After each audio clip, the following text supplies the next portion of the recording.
The family of a murdered Deer Park woman is talking exclusively to KXLY4, and they aren't holding back. We actually knew that this was going to happen.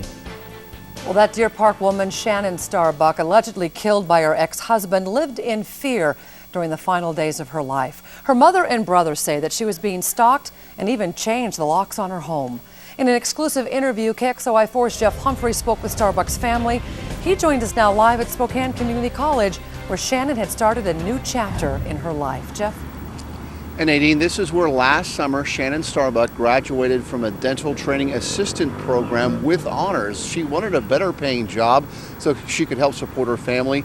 And just as she was getting over her divorce and starting a new life, she was strangled, allegedly at the hands of her ex-husband.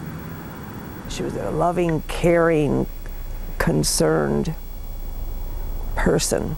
She was a gentle person. And you're right, when Chanin would come into a room, the whole room would lighten, would just light up. Chanin Starbuck hadn't been seen for several days when sheriff's deputies broke into her Deer Park home and found Chanin in the bedroom. From the moment that I called my daughter and found out that her phone mailbox was full, I knew from that moment that Clay had murdered her. Court records show that when Starbuck was killed, her ex-husband Clay owed her more than $9,000 in back child support.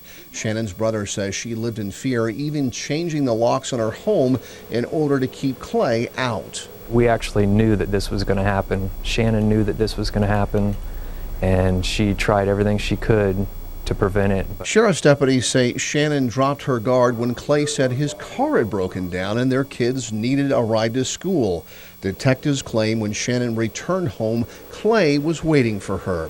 Chanin's brother says he's not surprised that crime lab technicians found Clay's skin underneath Chanin's fingernails. She was not someone who would just sit back and let someone run her life for her.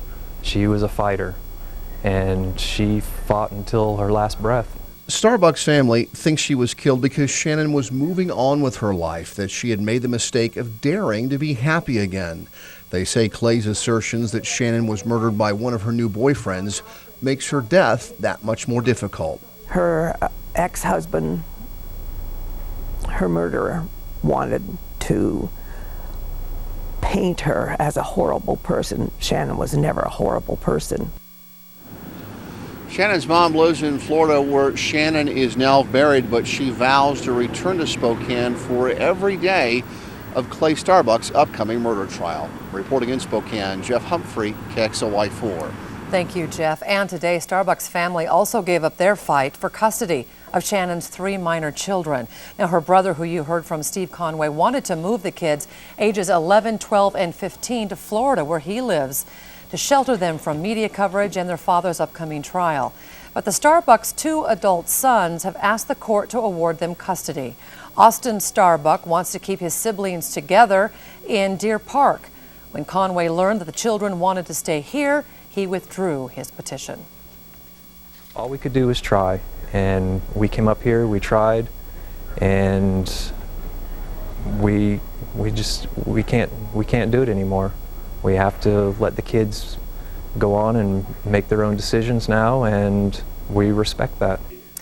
A court order prohibits Clay Starbuck from having any contact with his children. That's because they are potential witnesses in the murder case.